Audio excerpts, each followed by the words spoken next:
quiero agradecerle que esté esta tarde aquí con nosotros presentando su obra La Casa del Inglés. Es un libro donde nos cuenta las peripecias de los trabajadores del sector tomatero en sus distintas variantes, vivencias que tuvieron lugar en el periodo de tiempo que conocemos como zafra. Curiosamente, el término zafra está directa e indirectamente vinculado a nuestro municipio.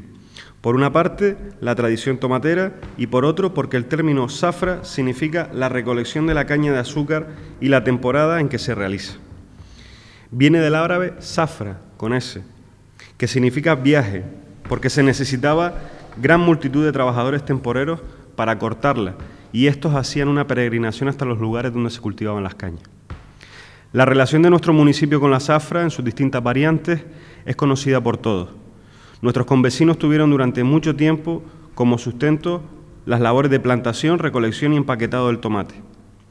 Huelga citar los importantes centros de producción conocidos por todos en los núcleos poblacionales de Ingenio y de Carrizal. Hasta Ingenio y Carrizal se desplazaban gran cantidad de familias desde distintas partes de nuestra geografía canaria para trabajar en este sector. Familias que habitaban en las conocidas cuarterías durante la zafra para retornar a sus lugares de origen a la finalización de estas en los denominados tiempos muertos.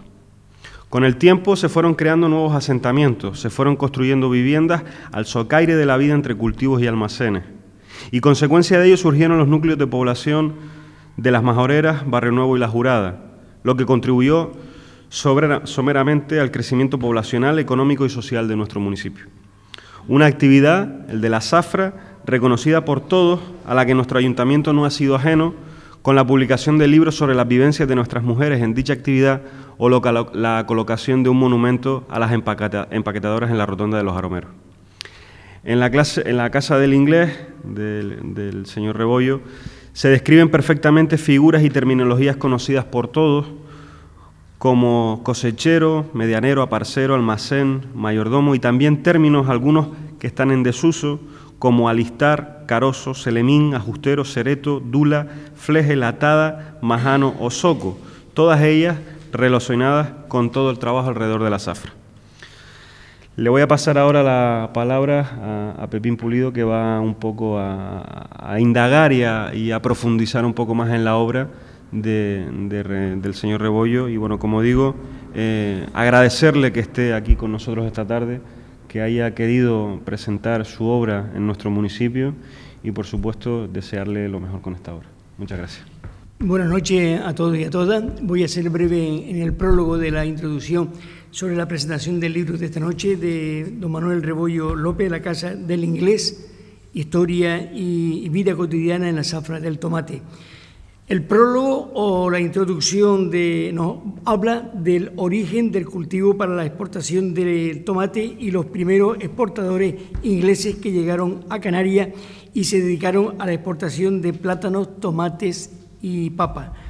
La construcción del puerto de la Luz en el año 1883 pues fue el detonante para que esta llegada de empresarios ingleses y su dedicación a los negocios en el estreno del puerto y la comercialización de fruta y verdura al Reino Unido. Entre ellos están muchos que ya lo comentará luego don Manuel Rebollo, Mr. Bliss, Blandy, los Pfeiffer, Lico, etcétera, etcétera, que se fundó en 1901 y todos los agricultores la conocieron como La Casa, quien tuvo la hegemonía de la exportación frutera canaria hasta los años 20. Decir también que el relato de este libro que va a presentarse en estos instantes consta de dos partes. La primera parte del cosechero y la segunda parte del aparcero. El cosechero, en esta primera parte, consta de 12 capítulos en las que se cuenta pues, la llegada del inglés Mr. Parker a Canarias por motivo de enfermedad y la compra de un terreno para cultivar tomateros. Construye la casa del inglés y se involucra en el cultivo y la exportación. Transcurre el tiempo que va desde 1919 a 1945. Y la segunda parte, como dije anteriormente, el aparcero, que consta de 11 capítulos donde se cuenta la historia de la zafra durante el llamado boom del tomate y el crecimiento económico y social de Canarias en el entorno del sector tomatero. las mejoras económicas y la evolución de la parcería como tenencia de tierras. El cosechero inglés hace un estudio del cultivo del tomate que queda reflejado en un manual de consulta para los cosecheros. El inglés ha dejado un legado económico y el legado de su experiencia como cosechero. El apéndice de este libro que vamos a presentar tiene un esbozo biográfico de los principales exportadores ingleses y su aportación al cultivo del tomate en Canarias. Por último, ya para terminar, el libro aporta un glosario con los términos más utilizados en la zafra y una bibliografía con los principales libros escritos hasta el momento sobre el cultivo y la exportación del tomate. Ya por último, decir que el autor hace una interpretación literaria de la historia del cultivo y de la exportación del tomate en Canarias desde 1985 hasta nuestros días. A través de sus páginas se conocerá su origen y su desarrollo, así como también a los distintos personajes que se desenvuelven en el entorno de la zafra tomatera: cosechero, medianero, aparcero, empaquetadora, obrero, maquinista, empleado, mayordomo, capataz, chofer, etcétera, etcétera, etcétera. Yo, sin más dilación, sin más pérdida de tiempo, pues dejo la palabra al autor del libro que vamos a presentar en la noche de hoy, La Casa del Inglés, a cargo de su autor, don Manuel Rebollo López. Muchas gracias. Muchísimas gracias al excelentísimo Ayuntamiento de Ingenio por poder disfrutar de este local, a su concejal de Cultura, Christopher Rodríguez, por su disponibilidad desde el primer momento, y a José Pulido, como es amigo de siempre, Pepín Pulido, que siempre he tenido la suerte de conocerlo desde pequeño, desde hace mucho tiempo, y siempre están ahí. Siempre que lo he necesitado para cualquier trabajo, en la tesis, para cualquier cosa, siempre ha estado cercano. En principio, también voy a ser breve. Yo me gustaría después, si alguien quiere alguna pregunta, aquí tengo a don José Rodríguez, que seguro que me la hará, porque él es un libro que está ahí con mucha sabiduría y mucho conocimiento. Y pues efectivamente, Pepe. Entonces, pues un poco, aparte de lo que ha dicho aquí Pepín, ya me ha desglosado el libro, pues un poco, digamos, lo que es en sí este trabajo y lo que yo pretendo transmitir. En principio, efectivamente, esto es una explicación literaria que quiere ser muy asequible al lector. Anteriormente hice una tesis doctoral y sobre ella un libro, pero ha quedado como manual. El que quiera informarse sobre el tema, ahí lo tiene. Pero este libro no, este libro va a ser asequible a todo el mundo. Es sencillo, no tiene mayor complicación, tiene muchas fotografías. A través de él un poco tienes la historia, la total historia de lo que es el cultivo y la exportación del tomate en Canarias. Igual no te encuentras esos datos estadísticos que a lo mejor necesites, pero sin ellos tú te vas a enterar, una persona se va a enterar cómo funcionaron los ingleses, que curiosamente este municipio pudo disfrutar de las empresas inglesas más importantes que trabajaron aquí en Canarias. En principio, el primer almacén que se construyó en el municipio fue uno de los primeros que se construyeron en el sur de la isla. Se construyó en 1918 el que está en Sardina y se construyó el de las Majoreras poquito después. Pero ese fue un almacén donde se recibía el tomate para ser empaquetado. La Casa Fay, ustedes verán ahí una fotografía, tenía unos antiguos camiones de cadena que funcionaban a través de todos los caminos recogiendo los tomates y luego los llevaban a los almacenes y allí se empaquetaban. Entonces, ahí tenemos, desde 1901, como bien ha dicho antes Pepín, la Casa Fay reunió a todos los cosecheros ingleses, todos eran ingleses, por eso la Casa del Inglés y por eso la introducción y el apéndice final. Y ellos fueron, además, los ingleses, los que enseñaron a exportar, a cultivar primero y a exportar el tomate canario, porque realmente ellos fueron los que trajeron, en principio, la semilla era casi toda inglesa. En un momento determinado hubo una semilla original canaria, pero en principio, ya digo, ellos fueron los que manejaron el negocio, los que exportaron, los que buscaron el mercado comprador, los que tenían las navieras, eran la casa. Era imposible hacer el negocio fuera de ellos. Hasta 1920 prácticamente no hubo nadie. Luego empezaron a surgir una serie de cosecheros que se unían y demás, pero ellos tenían lo importante. Entonces, aquí la Fay puso un almacén receptor importantísimo que todavía se conserva, lo tiene Boni. El almacén de Boni era de la Fay.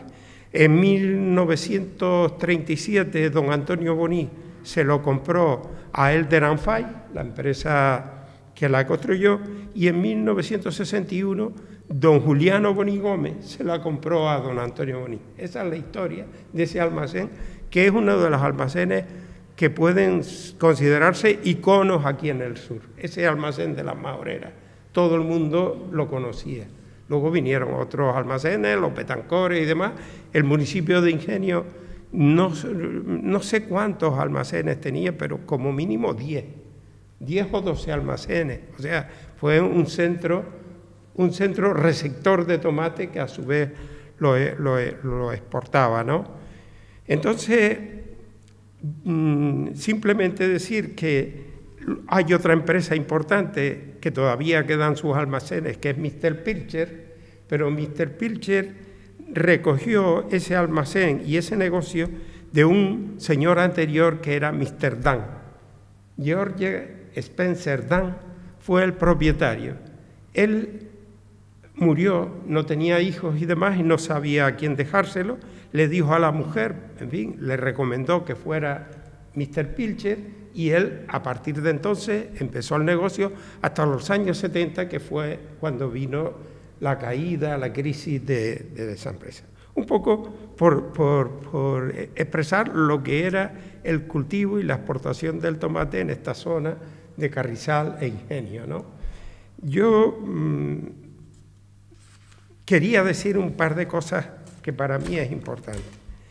Aparte de ese prólogo donde queda bien claro que hasta 1920 todos los exportadores que funcionaron aquí en Canarias eran ingleses, queda clarísimo, su origen en 1885, Mr. Blythe, Mr. Swanston, pero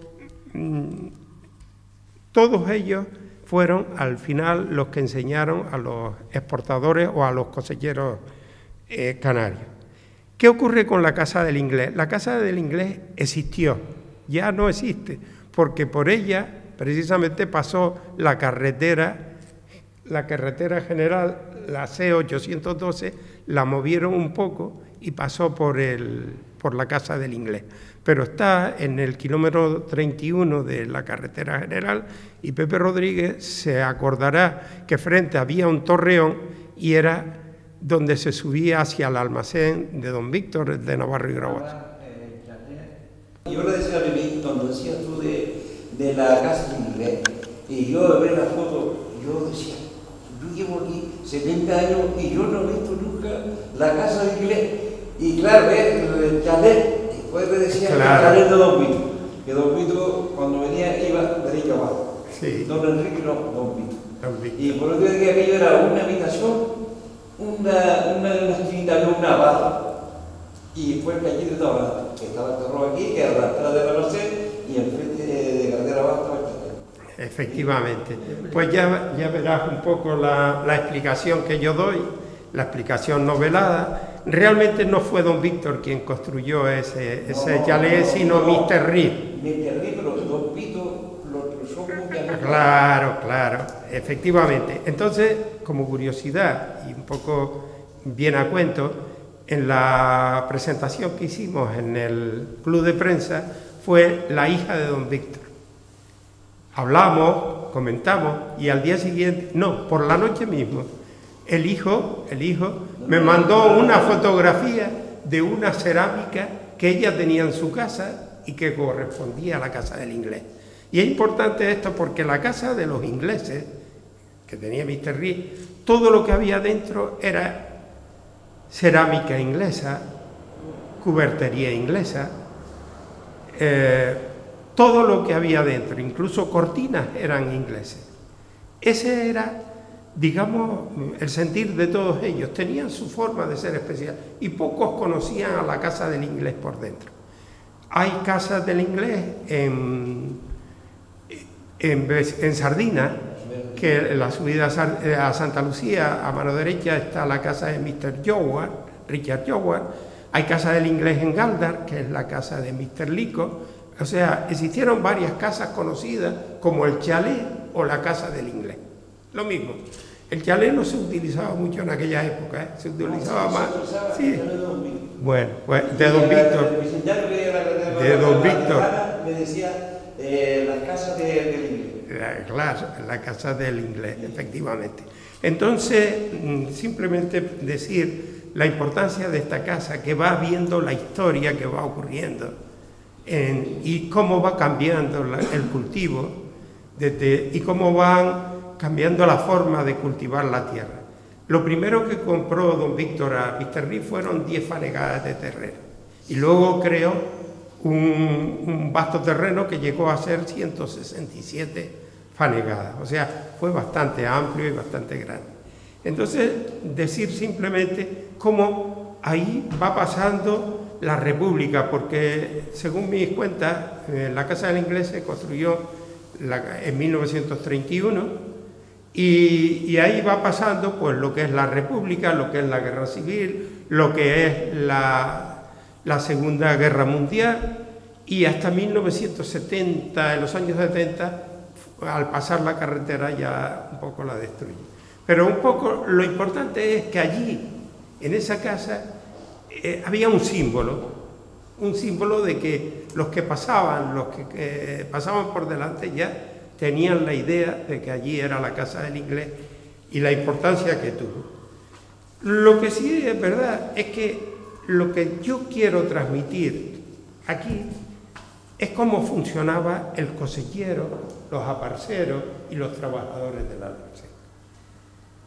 Yo viví aquello, o sea que para escribir este libro hay que vivirlo y hay que conocer a gente como Pepe Rodríguez, mi padre en paz descanse, la gente que vivía allí. Sin ellos, los que trabajaban en el pozo, sin haberlo visto es difícil escribir este libro, como es también difícil escribirlo sin haber hecho una tesis doctoral, que es la única tesis que se ha escrito sobre el cultivo del tomate aquí en Canarias como tal, ¿no? Entonces, comentar que, visto cómo trabajaba la gente en el almacén, lo duro que era el sistema de viviendas cuando tanto trabajadores, aparceros, trabajadoras llegaban a la zafra, estaban 7, 8 meses y tenían que vivir en las cuarterías. Las cuarterías que yo conocí en los años 50 habían evolucionado muchísimo de las que se utilizaron en los años 30, porque en los años 30 eran cuartitos con techos de zinc que difícilmente se podría vivir durante el día por el calor que había y por la noche por el frío que había. Las cuarterías es de las cosas más difíciles de entender hoy día. En los años 60, sin embargo, ya las cuarterías que hizo por la zona de Juan Grande, Boní, pues ya es otro tipo de cuarterías, ya mejorados, tenían agua, tenían incluso luz eléctrica, pero anteriormente vivir en una cuartería era tremendamente dura, ¿no? Sin embargo, a pesar de esa dureza, a pesar de lo complicado que era vivir, una familia a lo mejor en un cuarto, una familia de aparceros, a pesar de lo difícil que era la vida de los aparceros, que durante mucho tiempo tuvieron leyes injustas que le hacían pasar por lo más difícil de vivir a una persona, ¿no? Porque un aparcero, las leyes no le defendían nada. Hasta 1946 incluso no habían leyes de aparcería. En 1946 se hacen unas leyes, pero son muy ambiguas y muy difíciles de discernir sobre ellas, y siempre en esas leyes, cuando se iban a juicio, el juez decía, bueno, esta legislación, estas normas no son muy interpretables, entonces esto va por usos y costumbres. Y cuando se decían usos y costumbres, el que ganaba siempre era el mismo, ¿no? O sea, el aparcero tenía muchas dificultades, por no decir ninguna, con la legislación de 1946 hasta 1959. Importante decir, hasta 1959, cuando un aparcero liquidaba la zafra, si le salía negativa tenía que ir la posterior zafra, la siguiente zafra, debiéndole dinero al cosechero. Así de claro. Y no se podía mudar, dice, bueno, me podría ir ahora con Bonillo, con Betancores, con Verdú. No. Estaba con una deuda y tenía que continuar con la misma. La causa, perdón, era que el cosechero, la relación laboral, no existía relación laboral, sino relación de servicio. Claro. Y deduzco yo que el cosechero anticipaba en especie al aparcero pues, los granos, los abonos, los insecticidas, y eso se le requería. La cuenta corriente que generaba esa relación, efectivamente, pues, sí, a partir de una posición deudora, ¿no? Sí. Y luego se deshacía vendiéndole la producción al propio cosechero. Claro, era una cuarta parte de la producción. Y de ahí que si no cubría porque no había precios, pues devenían pérdidas. Si la cosecha era nefasta, ¿no? Porque devenía que no generaba nada. Le venían y seguía arrastrando un saldo deudor. Sí, efectivamente, hasta 1959 era así. Siempre hubo, y eso hay que defender, cosecheros muy duros a la hora de las exigencias, porque hay que contar una cosa, en los años 30, lo que anticipaban los cosecheros a los medianeros de aquella época era para comer, era pescado salado, eran papas, era millo, y así aguantaba. Pues así mismo, con lo pobre que era ese anticipo y algo de dinero, ¿no? Con lo pobre que eran, muchas veces resultaban negativos en su liquidación, ¿no? Esa parte a mí me revuelve un poco, ¿no? Porque la pobreza de los aparceros, de los medianeros primero, porque los aparceros empiezan a partir de 1946, que cuando hay una legislación sobre ello. Anteriormente eran medianeros o eran trabajadores a la parte, y efectivamente la legislación era o bien un alquiler, o bien una asociación, o bien se juntaba el alquiler con la asociación, y así hacían esas normas un poco extrañas. Creo que eran contratos atípicos. Contratos totalmente atípicos. Entonces no había regulación, y probablemente no siendo la relación laboral, sino de servicio. Pues realmente al final era un empresario más que estaba al devenir de negocio. Mi amigo Castaño es abogado, y además en algunas cosas siempre me asesoró, o sea, es una suerte. Una suerte para mí. Hay que decirlo para que se tenga en cuenta eso, porque analizándolo desde hoy como relación laboral es totalmente un desastre, porque pensamos como trabajadores, ¿no? Pero probablemente incluso lo asumía el aparcero, su relación no era laboral. Ya lo dices tú en otra ocasión, que lo que le cedía el cosechero era un terreno, como si fuera un medianero, ¿no? Pasa que el medianero no soporta la pérdida realmente, lo que no tiene cosecha para repartir, tanto para ti, ¿no? Pero en este caso sí que el cosechero le facilitaba todo lo que él necesitaba: el agua, el grano, la semilla, el abono, los insecticidas, y luego él le compraba la producción. De la cuarta parte. De la otra tenía derecho. Por eso era la cuarta parte. Y en la parcería, la parte era la cuarta parte. Y entonces, Pepe, ten en cuenta que cuando cambia todo es en la legislación para los trabajadores del campo de 1969 y la norma de obligado cumplimiento que se obligó a partir de 1969, donde empezó el aparcero a ser trabajador laboral. Hasta entonces no era trabajador laboral, era, digamos, una fórmula extraña que luego otra cosa, al haber leyes estatales y ser la relación de aparcero y cosechero una relación sui generis de aquí, porque probablemente no exista otra referencia en el resto del territorio español, pues seguramente no estaba regulada. Ahora sí podemos regularlo localmente, ¿no? Por la comunidad autónoma, nuestras particularidades, pero antes no, antes la relación de cosechero y aparcero no estaba regulada internacional. Sí, estaba muy regular, no por las sindicales. Por las sindicales, pero en los años 50 y pico iba regido todo por las sindicales.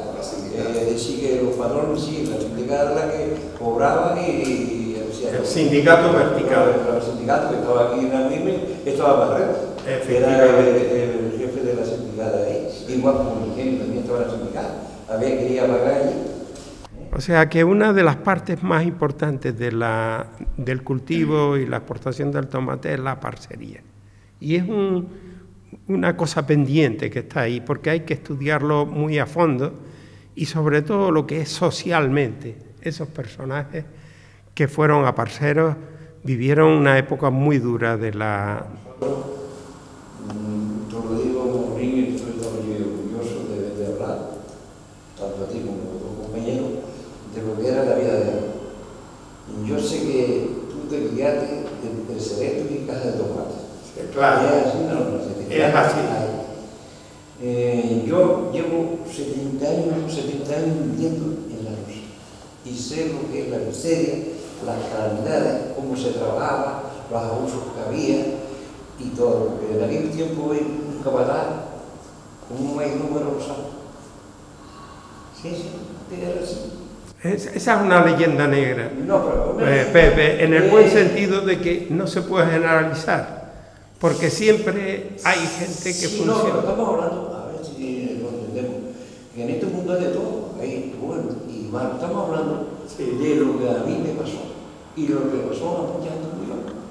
Antes se usaba mucho de los niños, porque yo venía a trabajar de la edad de 8 años por la comida. No me esa por otra la parte comida. muy dura. Y además que le daba a todo el mundo el pueblo, con 2 cañones por un cañón fuera. Sí. Yo era un niño, tenía 10 años y estaba en casa. Nosotros no tenemos casa así. Me acuerdo de un tío Arso, que estaba aquí en Vega de Paisón, y entonces el niño Vega, mi madre le dijo, Antonito, debe dar el saco de sobre para hacer un caso así a los niños, porque ya son un ratito y le daba más. Eso pasó en los años 1959. Y por eso le decía que si vamos hablando de la historia de antes, pues, dice de las chozas. Sí, señor, nosotros vivimos en chozas y los techos, como dices tú, en batería eran de plancha, pero después las chozas eran de tierra de la cosa. Y cuando llovía, era más agua por dentro que por fuera. Allí se veían los agujeros, se veían las madonas, se veían los regastos. Y cuando llovía mucho, en la cuadra de 2 metros, abajo en el bajar, allí llegamos a quedarnos hasta 6 y 7 y 9 casas de familia, porque no había quien durmiera. Y entre todos los niños, porque era allí todo empuñado abajo, de todo aquello tiene que conocer. Estaba el pajá, estaba en la casa del queso y estaba el millo y la eso los animales. Y te digo a ti que nosotros, en aquellos tiempos, Manolito, lo digo a ti, que hay que pasarlo. Yo trabajé en la almacén toda la vida. Y tú sabes que antes se trabajaba. Y yo me acuerdo ver a tu padre, para descansar, que fue un hombre luchador, trabajador, porque él lo veías tú, que era el primero que abría el almacén y el último que lo cerraba. Gracias. Yo le decía, usted siempre está llorando, porque nunca lo vi con los zapatos, siempre iba de chancleta. Es así, no es así. De un lado a otro. Y por eso te digo que yo a ustedes los conocí todos chiquitillos, y cuando la desgracia de Tolvano también para descansar, y tú sabes cuando lo de Fernandito. Y yo, claro, yo tengo muchos recuerdos, tengo Muchos recuerdos de esos están aquí, Pepe. Sí, sí, no, yo tengo, que te lo voy a enseñar, yo tengo un libro que hice que le llama El infierno, viento y tierra. Que aquello, antes aquello era un infierno, porque tú sabes que antes salía el viento y la tierra de ahí al aeropuerto y llegaba hasta Juan Grande. Los otros, porque Don Vito fue un hombre bueno, porque Don Vito fue un hombre que le daba trabajo en el tiempo de Zafra, en los tomateros, los almacenes, y después en el verano se dedicaba a coger y llevar todos los almaceros, y lo que trabajaba de pedregar, que tú sabes que todos los blancos y todo eso que compró ahí al frente, todo se despedregó, antes no paré. Por eso te digo a ti que yo, en vez de a ti, estoy orgulloso de que tú vengas a contar de lo que era lo de antes, y todo el mundo debe de contar lo que fue la vida de antes. Hoy la juventud no cree en lo que nosotros pasemos. Uno le dice la miseria, la hambre. Nosotros lo contamos sin comer, señores. La ropa que nos ponemos el lunes la tenemos tras sábado. Y yo me acuerdo de mi madre coger la ropa para la noche, lavarlo y con un brasero así le vas a sacar de la limpia 7 días. El albacero, uno estaba. Los albaceros estaban, que se ponía la ropa el lunes y le estaba allí con unos falcos, los niños metidos en cajas de cantero a cantero, porque no había ni choza. Había 4 cajas, cuando había mucha agua, 4 cajas, y se las poníamos en la red, porque no había ni plástico, había en esos tiempos. Por eso te dije que la vida de los albaceros, y también le mató mucho el hambre, Manolín, fue que las empresas dejaban plantar dentro de lo que eran los tomateros. El albacero plantaba la habichuela, plantaba la col, plantaba el rábano, por las orillas plantaba el millo, plantaba las clavaceras, plantaba el calabacilla. Entonces de ahí vivía, porque se pasaba hambre, porque antes se pasaba hambre, no había dinero. Yo cuando llegué al sur ganaba 4 pesetas, con 2 vitos echando para casi un de que amanecía hasta Carlos, yo hacía domingo y día y fiesta de todo. Los hombres ganaban 6.50, que por eso es que la vida de antes, y uno pega a hablar, los hombres ganaban 6.50, 9.50, 12.50, 16.50, 22.50, 32.50, 42.50, 62.50, 82.50, 102.50, y si vamos a seguir, así fuera la subida de los sueldos de las personas de antes, señores.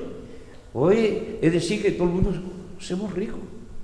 Antes va a haber un pan, a ver que yo no estancia. ¿Sí? Todo el mundo no comía pan porque no tenía para comer. Y hoy el pan lo coge y lo lleva y lo trae al mediodía y por la noche ya no lo quiere. Que algunas veces me da pena cuando veo esos sacos de pan donde tanta gente en este mundo está pasando hambre y miseria, y que se vote. Porque lo que se vota en Canarias de comida nada más, vive en cualquier país. Y a mí me da pena cuando yo veo la televisión, veo tantos niños pasando hambre y miseria, yendo a la basura, comiendo esto, lo otro. Digo, señores, que eso es cierto, ¿no? Y eso es pena. Y los otros los pasó igual. Lo que estamos viendo ahí, a los otros los pasó igual, señores. Nosotros pasamos en un tiempo mucha hambre. Nosotros por la noche nos acostamos sin comer ni nada, porque no había. Y te digo que yo nací en un pueblo que era, y ahí que trabajaba. Mi padre salía el lunes y estaba 8 o 15 días, que estaba en la carretera de Yacata a la Plaza de las Niñas, y estaba 8 o 15 días para llegar a Tejeda. Y mi madre la pobre con una cesta, con todos los barrios vendiendo para poderle dar algo a los hijos. Amigos, y éramos 9 hermanos, y se criaba. Y hoy cualquiera tiene un hijo y está loco, dice que no puede con el hijo. Por eso es que hay muchas historias por mí, y estoy contento contigo y Pepe bien también, y aquí este señor que yo no lo conozco, de hablar lo que es la bracería. Pues a mí la cosa de la bracería hay que vivirlo, porque el que lo vivió tiene mucho que contar. Quien lo vivió es quien ha tenido la experiencia, y no hay mejor historia que quien cuenta su experiencia, ¿no? En este caso es así, y él lo que he visto es que ha sido muy razonable. Ha visto a un cosechero, que en este caso es Víctor Grauwasa, y ha contado cómo daba mucho trabajo a la gente, y como que yo sepa, en los años 50, cuando salía negativo esa zafra, él condonaba la deuda y se continuaba al año siguiente con la deuda cero. Eso es de respetar. Por eso esos aparceros que vivían con un cosechero bueno nunca se iban, siempre continuaron y siempre estaban mantenidos y construían su casa, y de ello vivían, como el caso del padre de José Rodríguez, como el caso de él, de los hermanos, vivieron siempre cerca de allí juntos, pero porque se vieron respetados. Yo todavía recuerdo el caso, el padre en paz descanse, ¿no?, que era una persona, Toñito Rodríguez era un personaje que conocía y siempre estaba cuidando la finca, porque en este caso incluso el cosechero le gustaba tener la finca de punto en blanco. No, Pito era, él no puede ir al almacén, señores, y estaba los encargados que estaban en el Mentorito y el Moñito. Ahora los Pito llegaba a la puerta, el Mentorito lo había hecho con guardia, no sabía dónde iba, porque no, eso era un hombre respetuoso, y era muy bueno. Y le digo a ti que él no podía ver en el suelo un cacho de Pito, ni ver una cama mal puesta, él todo lo de él y seguir esto. Pues ya ves que no digo, ven ustedes que no digo mentiras.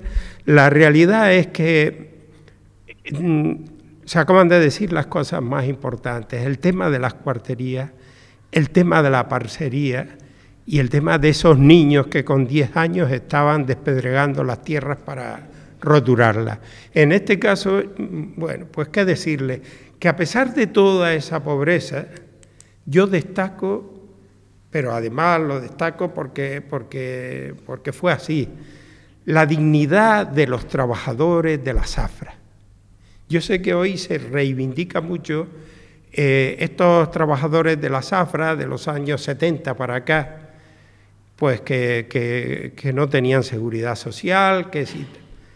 Les puedo asegurar que lo que es del año 70, de 1970 hacia acá, no tiene que ver con desde 1970 hacia atrás.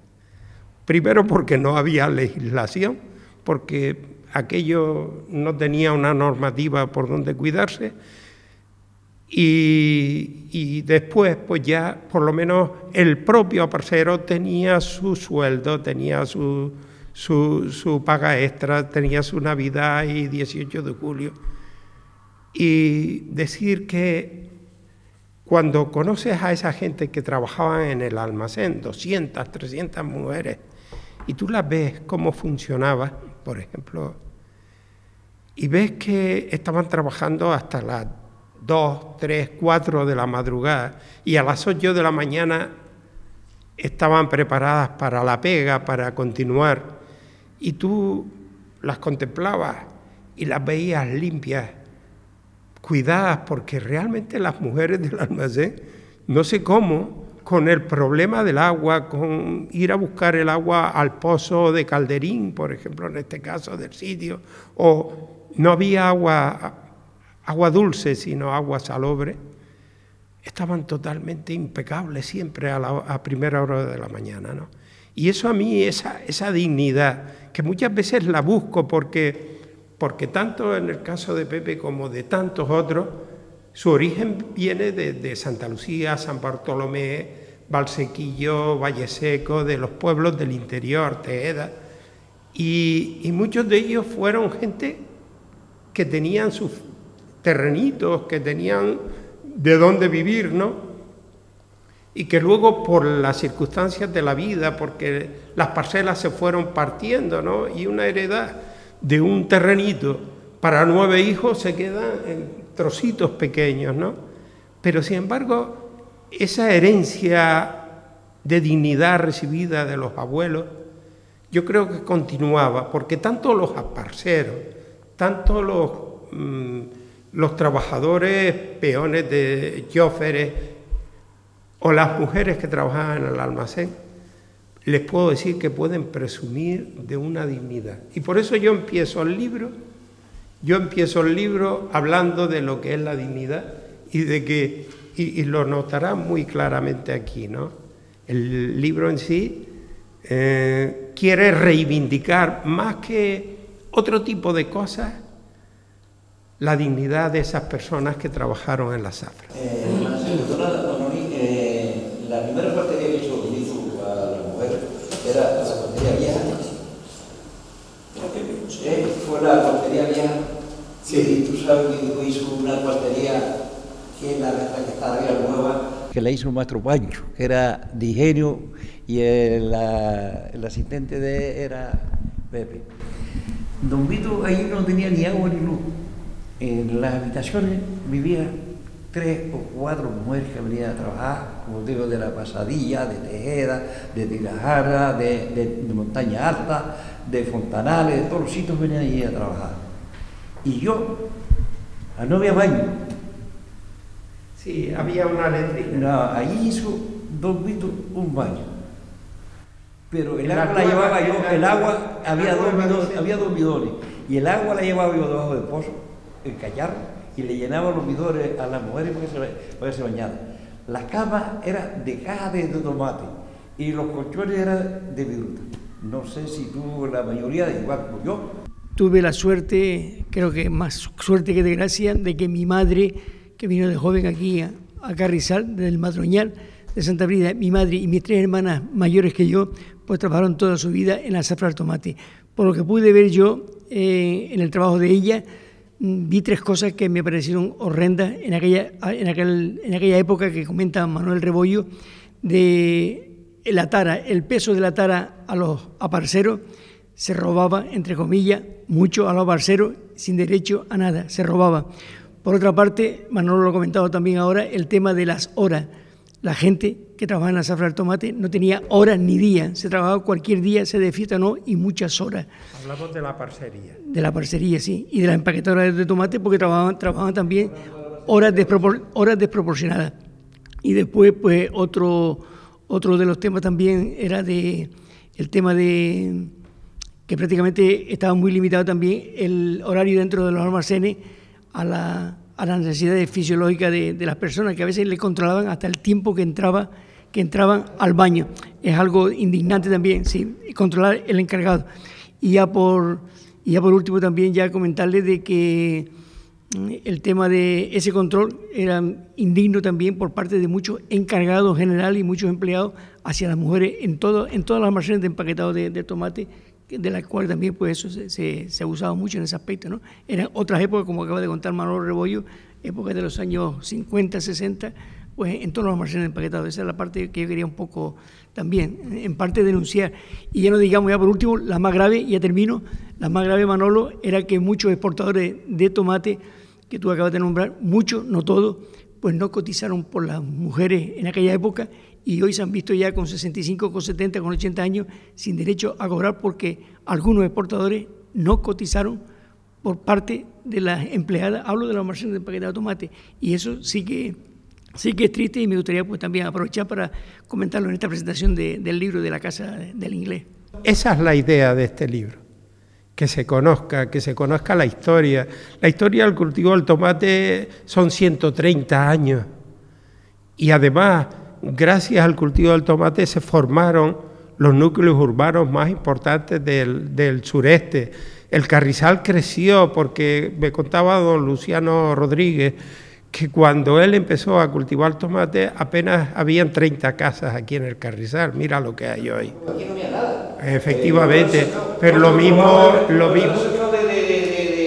finca, de tuneras y todo eso, wow, de aquí, salía de arriba y llegaba hasta abajo corriendo. Pues lo mismo en el cruce de Arinaga, lo mismo en Las Rosas, y no digamos vecindario, que actualmente tiene 70.000.